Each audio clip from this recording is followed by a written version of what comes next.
Imagine finding an ancient artifact buried in the dirt.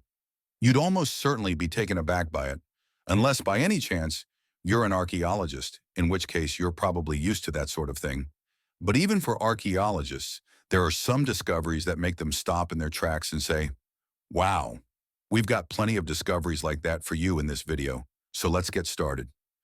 We know that our ancient ancestors lived alongside woolly mammoths, and we also know that the bravest of our ancestors hunted them for food. But we have no idea what process, hunt, or ritual created this incredible Ice Age relic in Russia. It's a 40-foot wide circle of mammoth bones, including skeletons, tusks, and full skulls.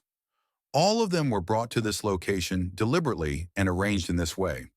It's a monument of some kind, but we can only guess at its purpose. The site, known as Seniboro, was created approximately 25,000 years ago, but was only discovered for the first time in 2014. The remains of at least 60 mammoths are present at the site, but experts are at a loss to explain what they're doing there.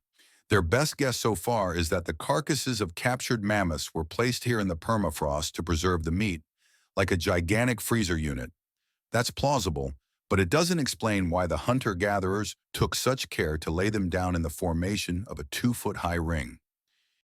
In 2019, the French village of Plougastel-Daoulas in Brittany offered a cash reward to anyone who could translate a strange inscription on a local stone. The inscription has been troubling local historians and language experts for centuries, but nobody's ever come close to being able to translate it.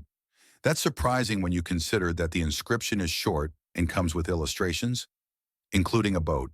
The years 1786 and 1787 are etched onto the stone too. Some of the experts who've inspected it firsthand believe the language to be derived from Old Breton, whereas others say it's Basque. More recently, there have even been suggestions that it's an old form of Welsh. The years correspond to the construction of artillery batteries and forts in the surrounding area, but that wouldn't explain the presence of the boat symbol. Another theory is that it's an inscription commemorating a disaster at sea, carved by a survivor who was only semi-literate. If that's the case, the inscription might remain untranslated forever. Next, we have a very controversial archaeological discovery. It's called the Los Lunas Decalogue Stone, allegedly found in Mexico in 1933. The controversy around the artifact stems from the fact that it's covered in inscriptions, which to some people look like they're written in the most ancient form of the Paleo-Hebrew alphabet. Some scholars even claim to have translated the inscription and say that it tells the tale of a man called Zakos. He was a Greek Cypriot who apparently became lost in the Mexican desert after arriving from overseas many centuries before Columbus, and even before the Vikings arrived in Newfoundland. The Harvard-educated historian Robert Pfeiffer disagrees, though. He feels the inscription is more likely to be a version of the biblical Ten Commandments,